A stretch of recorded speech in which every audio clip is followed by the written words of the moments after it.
దేవుని బిడ్డలారా, ఈ లోకంలో భయం ఉంటుంది మనుషులుగా.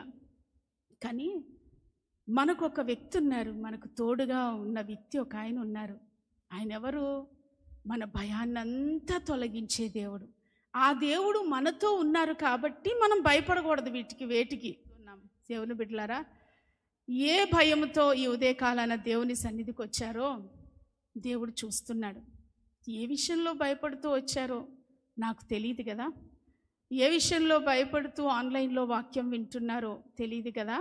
కానీ ప్రతిదీ దేవునికి తెలుసు. ప్రతి ఒక్కరి హృదయ అంతర్భాగాన్ని చూస్తున్న దేవుడు ఆయన. మనకున్న భయాలు అన్నింటిలో నుండి ఆయన విడుదల కలిగించునుగాక. Praise the Lord, praise the Lord. మనం దేనికి భయపడాలి అనంటే పాపానికి భయపడాలి. Praise the Lord. దేవుని బిడ్డ, మన ఎదురుగా ఏదైనా పాపం కనిపించిందా మన కళ్ళ ముందు, వెంటనే అక్కడి నుండి తప్పుకుని వెళ్ళిపోవాలి. పాపం వినిపించిందా, వెంటనే అక్కడి నుండి తప్పుకుని వెళ్ళిపోవాలి.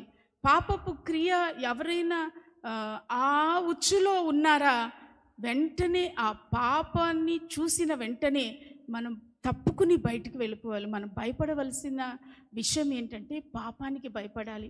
దేవుని బిడ్డలం కదా, పవిత్రంగా బ్రతికే బిడ్డలం కదా, యేసయ్య పవిత్రమైన రక్తంతో కడగబడిన బిడ్డలం కదా. కాబట్టి పాపం ఎదురైనప్పుడు వెంటనే దాని నుండి తొలగి బయటికి వెళ్ళిపోవాలి.